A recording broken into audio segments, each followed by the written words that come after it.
propose aujourd'hui de voir si l'école est prête pour la prochaine rentrée. Suivez-moi.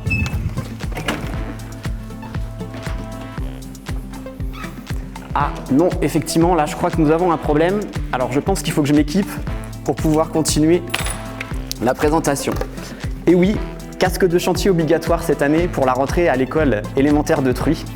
Donc comme vous pouvez le voir, l'école et surtout là, les classes du bâtiment C sont en plein travaux. Donc que s'est-il passé durant l'été?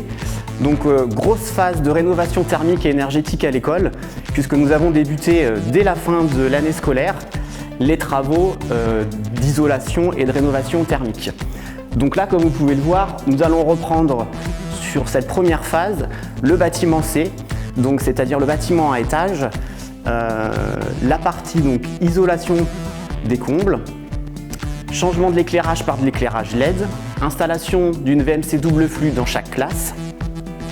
Et donc ça, ces travaux vont se dérouler jusqu'à peu près à la période de la Toussaint. Et ensuite, après les vacances de la Toussaint, il y aura ensuite la deuxième phase, la phase avec le bâtiment A et le bâtiment B, où nous allons aussi reprendre l'intégralité de ces travaux.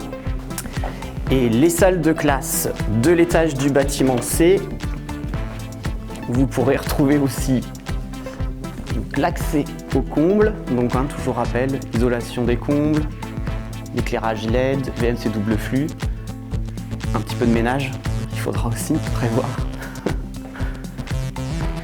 Donc là sur la deuxième salle de classe et la troisième. Donc pour faciliter l'accès aux entreprises, nous avons proposé en fait de phaser ces travaux.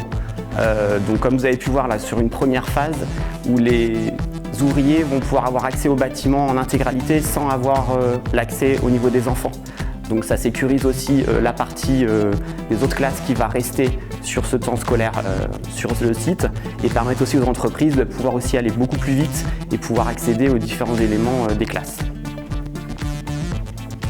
Comment ça va se passer à la rentrée? Donc les 3 classes qui sont sur le bâtiment C vont être délocalisées sur d'autres bâtiments communaux, c'est-à-dire que nous aurons une salle de classe qui va être hébergée dans l'ancien restaurant scolaire, une autre salle de classe dans l'école maternelle et la 3e classe au niveau de la LSH.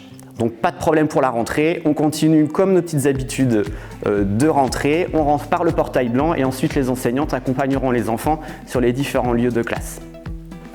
Je vous propose de me suivre vers l'extérieur et on va voir aussi la grosse phase aussi qui va être faite sur la partie chauffage puisque nous allons installer la géothermie.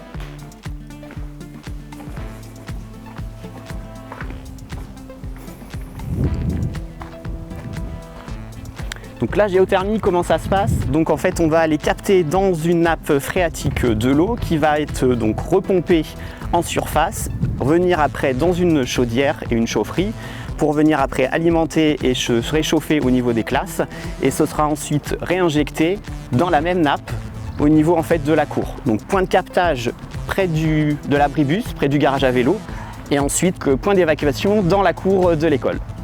Une phase aussi importante, l'isolation par l'extérieur. Donc comme vous pouvez le voir, ça a essayé de débuter donc avec les premières phases de l'isolation extérieure qui se fera tout autour du bâtiment, donc aussi bien sur la partie nord, sud, est et ouest.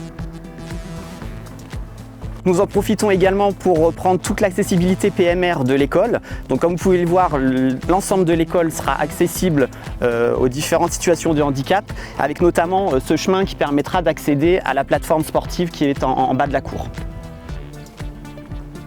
Merci Jérôme donc, pour ces premières informations 100% techniques. Donc, on le rappelle au niveau des travaux qui sont prévus.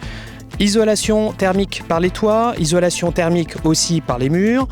On va avoir droit à des robinets thermostatiques, changement des huisseries, géothermie aussi. Est-ce que j'ai oublié quelque chose? VMC double flux. Et l'éclairage LED, effectivement, donc ça pour l'ensemble du bâtiment et le tout en 2 phases. Concernant donc tous ces travaux qui ont été présentés, est-ce que tu peux nous expliquer un petit peu comment le dossier a été monté?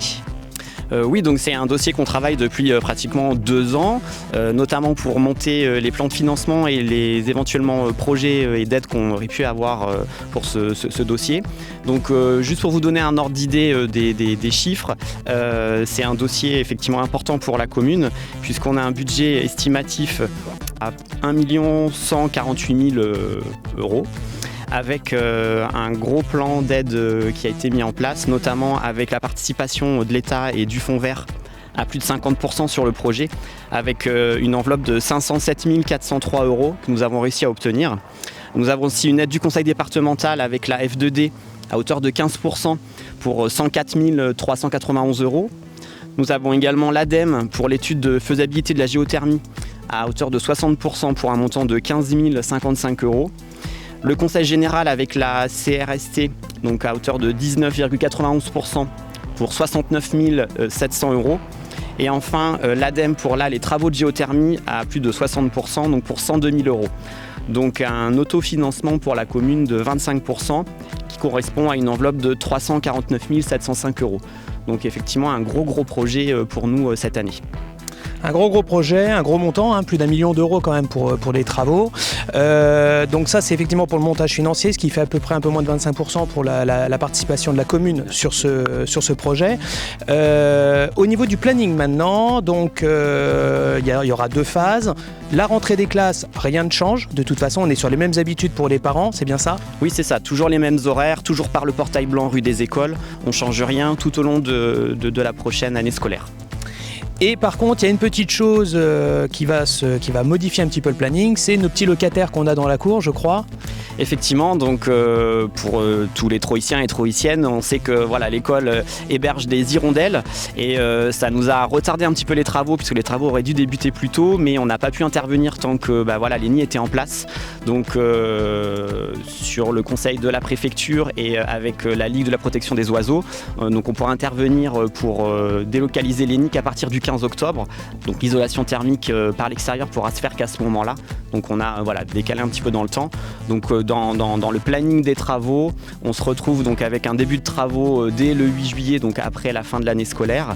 Et donc on a une fin de travaux estimatif à partir de fin février ou début mars pour retrouver l'intégralité de l'école. Alors bien sûr, 2025, donc c'est vraiment l'année prochaine, donc c'est bientôt, parce qu'au vu de l'envergure des travaux, c'est quand même énorme, il y a quand même beaucoup de choses à faire. Et ce qui est important de rappeler, c'est toujours aussi sur du temps scolaire, donc on continue quand même à occuper le bâtiment, et donc comme je l'avais expliqué, avec 2 phases pour permettre vraiment aux entreprises de travailler en toute sécurité, mais aussi que nos enfants puissent continuer à aller à l'école, continuer à aller dans la cour en toute sécurité. Donc de toute façon, d'ici février-mars, on vous tiendra au courant, on essaiera de faire des petits points à date, au moins sur les 2 grandes étapes. Donc là, on vient de voir la première, on refera un petit point sur la deuxième, et puis ça nous permettra aussi de présenter justement la fin de la première partie, et puis de voir à quoi va ressembler donc cette énième partie. Autre chose à dire sinon ? Je dis une bonne rentrée, préparez vos sacs, et on vous attend le jour de la rentrée. Et à très bientôt donc pour la deuxième partie. À bientôt.